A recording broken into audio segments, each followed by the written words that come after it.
पत्नी ने न जाने क्या किया था कि पति ने उसे एक के बाद एक कई थप्पड़ जड़ दिए।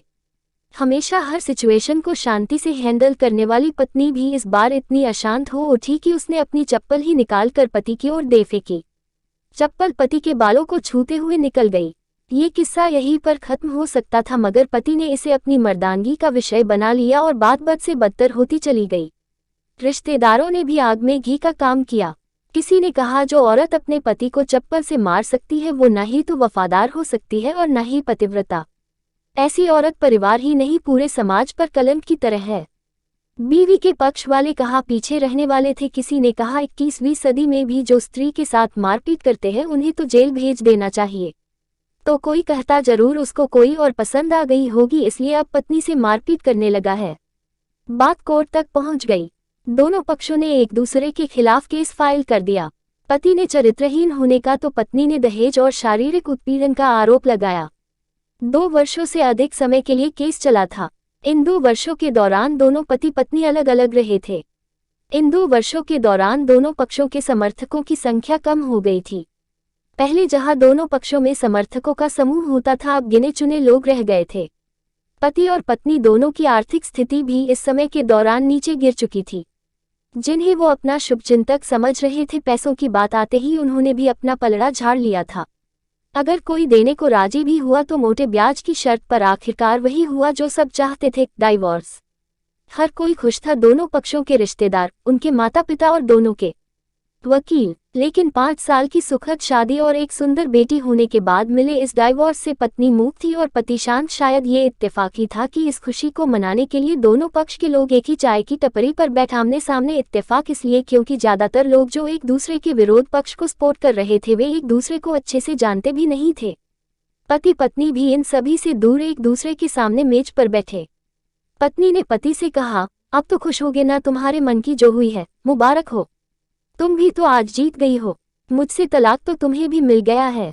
Congratulations to you too. पति ने कहा, तलाक को तुम जीत का प्रतीक समझते हो? पत्नी ने पूछा। पति चुप रहा। थोड़ी देर की शांति के बाद पति ने कहा, मुझे तुम्हें 5 लाख रुपए अभी और हर महीने 8,000 देने का आदेश है। अभी मेरे पास पैसे नहीं है, इसलिए मेरा जो सिटी में फ्लैट है उसे तुम्हारे नाम कर देता हूँ। पत्नी बोली, लेकिन उस फ्लैट की कीमत तो 18 लाख की है। हाँ, लेकिन हमारी बेटी तुम्हारे साथ है और आगे जाके उसके खर्चे भी बढ़ेंगे, तुम्हें थोड़ी आसानी होगी। पति ने कहा, नहीं नहीं, मुझे सिर्फ 5 लाख ही देना और तुम हर महीने 8,000 तो देने ही वाले हो, मैं मैनेज कर लूंगी। अगर 5 लाख नहीं है तो भी कोई बात नहीं, पत्नी बोली। दोनों फिर से शांत हो गए। पति सोचने लगा, कितनी भोली और समझदार है ये औरत, जो कुछ समय पहले तक मेरी पत्नी थी और अब अनजान। ये वही है जो कम से कम खर्चे में घर चलाती और पैसे बचाकर मेरे जन्मदिन और बर्थडे पर हमेशा मेरे लिए नए कपड़े खरीद लाती।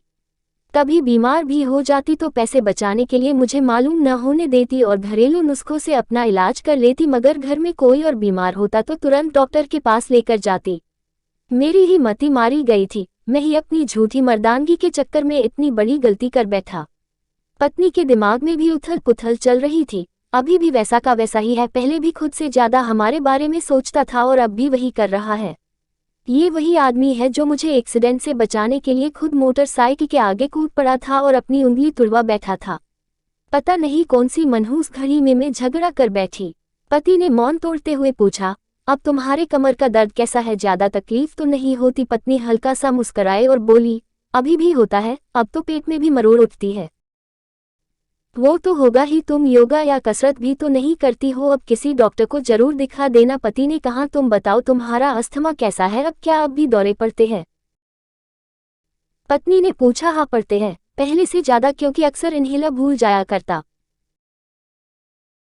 हूँ याद दिलाने के लिए, तुम जो नहीं हो अब। पति बोला। पत्नी के आंखों में आंसू आ गए। वो बोली, तुम्हें मेरे चरित्र पर सवाल नहीं उठाने चाहिए थे, तो ये परिस्थिति आती ही नहीं। हाँ मैं जानता हूँ तुम बहुत अच्छी हो, मुझसे गलती हो गई, बहुत बड़ी गलती, मैं लोगों के बहकावे में आ गया था। पति बोला, तुमने भी तो मुझ पर दहेज का इल्जाम लगाया था। वो बोला, गलत था और इस बात का मुझे भी पछतावा हुआ। पत्नी ने कहा।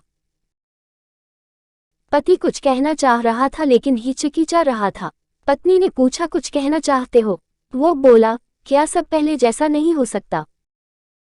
क्या मतलब? पत्नी बोली, मतलब कि हम फिर से पहले की तरह पति पत्नी बनकर, सच्चे दोस्त बनकर नहीं रह सकते। पति बोला, पर ये डाइवोर्स के पेपर दिखाते हुए पत्नी ने कहा, फाड़ देते हैं। पति ने अपने पास रखे डाइवोर्स के पेपर फाड़ते हुए कहा। पत्नी ने भी अपने पास रखे पेपर फाड़ दिए। सभी हैरान थे, वकील, रिश्तेदार और माँ बाप। पति पत्नी दोनों एक दूसरे के हाथ में हाथ पकड़े अपने घर की तरफ चले गए और फिर एक खुशहाल जीवन व्यतीत करने लगे। दोस्तों, ये कहानी उन हर पति पत्नी के लिए बड़ी सीख है जो छोटी छोटी बातों पर लड़ते हैं और इन झगड़ों को बड़ा बना के अलग होने का डिसीजन लेते हैं।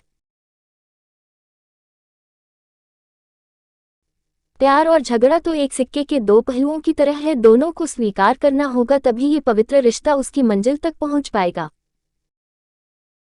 स्टोरी अच्छी लगी तो लाइक शेयर करें एंड कमेंट बॉक्स में बताना बिल्कुल मत भूलिएगा कि हमारी स्टोरी कैसी लगी। ऐसी प्यारी स्टोरीज देखने के लिए हमारे चैनल को प्लीज सब्सक्राइब कर लीजिए। तो मिलते हैं नेक्स्ट वीडियो में, तब तक के लिए गुड बाय। एंड तक देखने के लिए थैंक यू सो मच।